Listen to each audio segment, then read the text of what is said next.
তো হ্যালো বন্ধুরা, চলে এসেছি আরও একটা নতুন ভিডিওর সঙ্গে।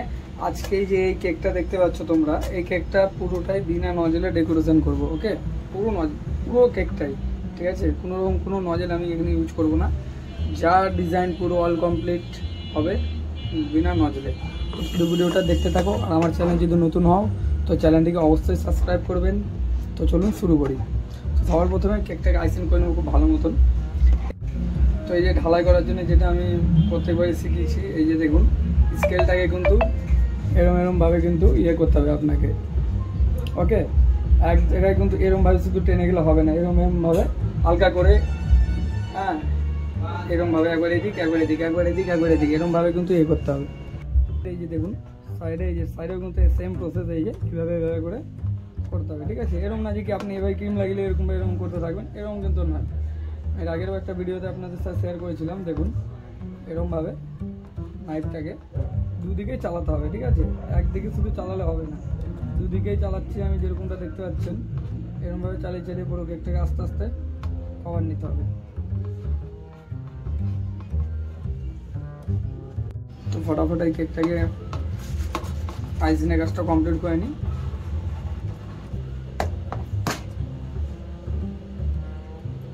কেকটা কিন্তু পুরোটাই বিনা নজল হবে বন্ধুরা, আমি আপনাদেরকে আরও একবার বলছি।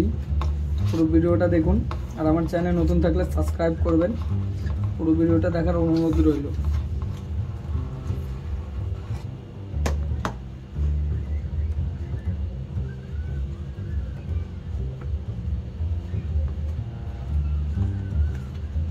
এবার দেখুন এই যে মোটামুটি হয়ে গেছে। বেশি স্কেল দিয়ে আমি বলেছি এর আগেও যে স্কেল বা অথবা যারা প্যালেট নাইফ ইউজ করেন বেশি ফিনিশিং করতে যাবেন না। এবার দেখেন মোটামুটি হয়ে গেছে। তো এবার কী করতে হবে, সাইডে চিরুনিটা আমাদেরকে মারতে হবে, ঠিক আছে? তো সাইডে আমি চিরুনি, দেখুন আমার কাছে এই মোটা এটা আছে, এটাই মারবো, এই যে, ঠিক আছে? এবার করে হালকা হাতে কিন্তু ধরতে হবে। দেখুন হালকা হাতে ধরে জাস্ট চাকতিটাকে ঘোরাবেন, এরকমভাবে আস্তে আস্তে করে চাকতিটাকে ঘোরাতে হবে। ওকে, হয়ে গেল। এবার এই যে ওপরের এটা এরমভাবে দেখুন 4 আঙ্গুল দিয়ে কিন্তু, ঠিক আছে, 4টা আঙ্গুল দিয়ে এরমভাবে ধরবেন, ধরে এই যে হলো, দেখুন আরেকবার এই যে হালকা হাতে, একদম হালকা হাতে টানতে হবে। এই ধরলেন, হালকা হাতে ওপর দিয়ে টেনে নেবেন, ঠিক আছে? এটা বেশি ডিপ করবেন না, ওপর দিয়ে টানতে হবে আপনাকে। ওকে, আমি এখানে নতুন একটা পাইপিং ব্যাগ নিয়ে নিয়েছি, ঠিক আছে? তো পাইপিং ব্যাগে এই যে আমি কিছুটা হোয়াইট ক্রিম দিলাম। এবার এই হোয়াইট ক্রিমটার মধ্যে আমি একটু হালকা, খুব একটা বেশি না, একটা গ্রিন কালার দেবো, ঠিক আছে? এটাতে গ্রিন অথবা অন্য কালারও দিতে পারেন ফ্লেভার হিসাবে। আমি এক কাজ করছি, এটা গ্রিন না দিয়ে আমি এটাতে স্ট্রবেরি ফ্লেভার করছি, ঠিক আছে? স্ট্রবেরি ফ্লেভারের ক্রিমটা করে নিচ্ছি আমি এটাকে, ভালো লাগে। ভেতরটা পাইনাপেল আছে, যদিও কাস্টমারকে বলে দিয়েছিলাম। দেখুন কালার ম্যাটের, এই যে এটা কালার, ঠিক আছে, এখানে ইউজ হয়, দিয়ে দিলাম। তারপরে এটাকে সুন্দর করে এই যে এবার কিন্তু এরকমভাবে রাফলি এটাকে এদিক ওদিক কিন্তু ঘুরিয়ে নিতে হবে, তাহলে ক্রিমটা ভালো মতো মিক্স হয়ে যাবে। দেখুন হয়ে গেল। এটা কিন্তু লাইট কালার হয়েছে, একটু ডিপ কালার করে নিই। একটু ডিপ কালার হলে দেখতে কিন্তু ভালো লাগবে। এটা রয়েছে, এটাকে প্রথমে একটু মাথাটা একটু করে নিতে হবে। দেখুন একটু লিকেজ করে নিব, ঠিক আছে? দিয়ে যে মাথাতে কিন্তু একটু ক্রিম নিয়ে আসতে হবে। এই যে পাইপিংয়ের মাথাটা দেখুন আমি হালকা ক্রিমকে টেনে নিয়ে আসলাম, যেন আমার কাটতে সুবিধা হয়। এবার দেখুন এই যে এইভাবে করে এক সাইডটা পুরো ফ্লাওয়ার করে কেটে নিতে হবে। কাটলাম, দেখুন,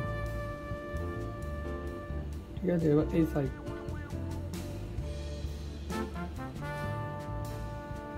সেম হলো, বুঝতে পেরেছেন? এবার দেখুন এটা দিয়ে কত রকমের ডিজাইন হয় জানেন, আমি দেখাচ্ছি। এই দেখুন স্কেল,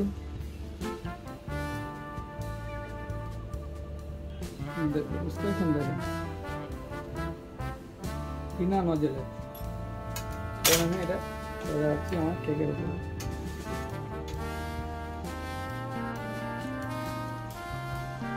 এরকম লুক দিব উপরে,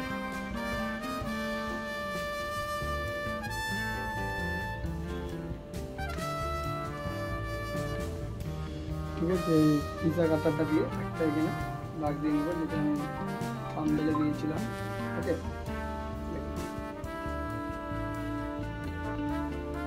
এবার এখানে আমি দুটো কালার ইউজ করবো।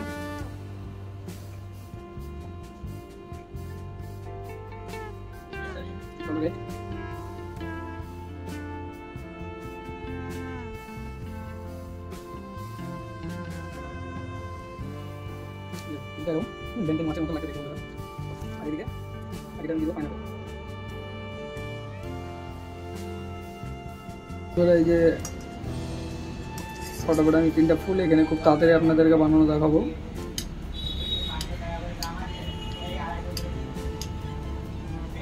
ঠিক আছে, একটা দিলাম। আমি কিন্তু এখানে হোয়াইট রোজই ব্যবহার করছি, এই যে কালারফুল রোজ আমি এখানে দিব না।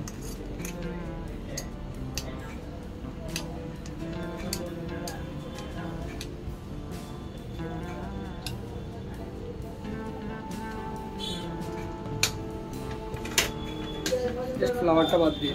ওকে, তো ফ্লাওয়ারটা যদি আপনারা চান যে আমি বিনা নজলে দেখাই করে, তো আমি একবার কিন্তু সেটাও আপনাদেরকে দেখিয়ে দিতে পারবো।